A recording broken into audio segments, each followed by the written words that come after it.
We're back on the Morning Brew with you today, and I want you to meet two gentlemen that head up an organization here in Albuquerque called the Who I Am Foundation.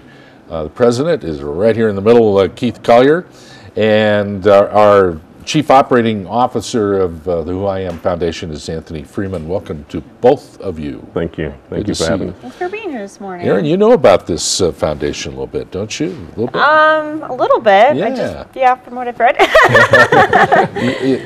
Fill us in. Tell us a little bit about it.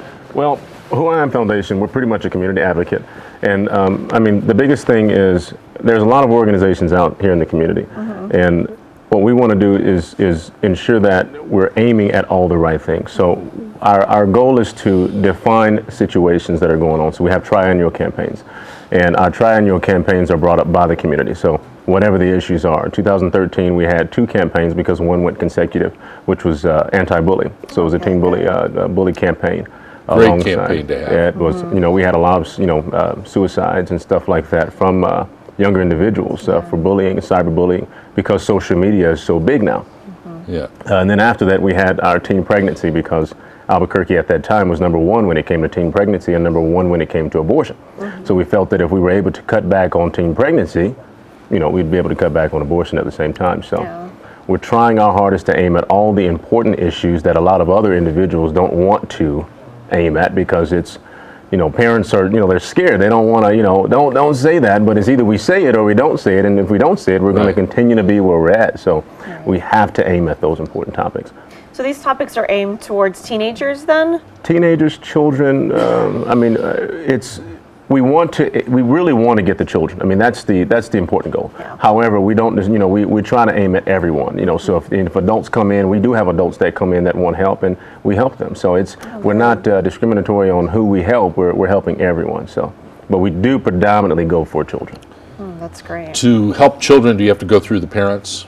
We do. You talk to kids directly or both? Well, it all depends on how they come to us. We have a lot of events. So at our events, we have, children and teens that do come in and they'll talk with us. And, sometimes when you get on that personal level with someone, they open up. It's, oh, well, I'm going through this and I have this. And, so we kind of skip the parents on that note. But then sometimes the parents get involved and they say, hey, I see what you guys are doing and I want my child to be involved with you. With you guys. How does that happen? So. Anthony, you obviously have a heart for this as well. What brought you to this kind of work? Actually, just meeting him. I've always been, I guess, people say I'm kind of inspirational, motivational.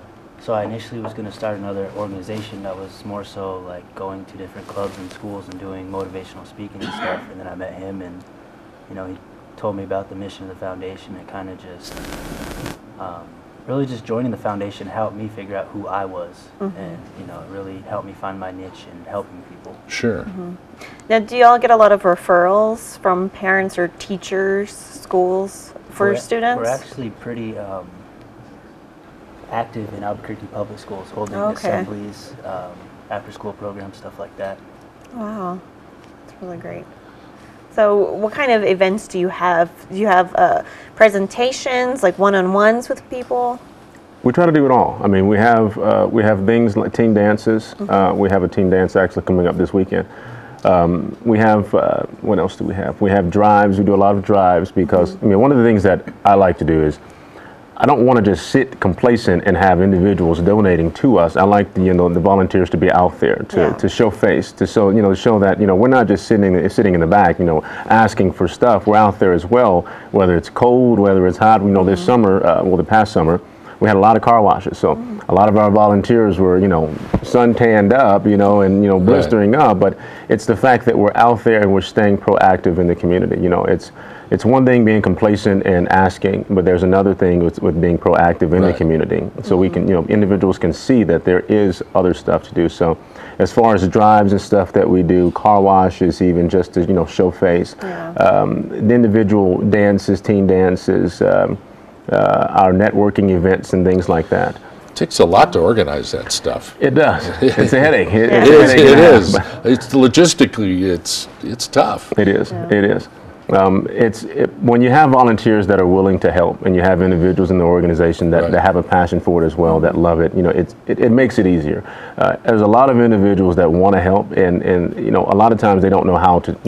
How can our viewers help you? Well, of course, there's a big event this weekend, too. There is a big event. There's a teen dance that we have at the foundation, and that is just to get teens out of the house, off their computers, off their cell phones, and mingling with other teens. Great. And so, I can see that you need to come back and visit us again. Do this more often, and I want to keep track of what you're up to. I think helping youth is very, very important in this state. Yeah, thank you for doing that. Absolutely. Great to see this kind of work going on. Thank you. Good to meet you. Nice to meet you. Keith Collier and Anthony Freeman with the Who I Am Foundation on the Morning View.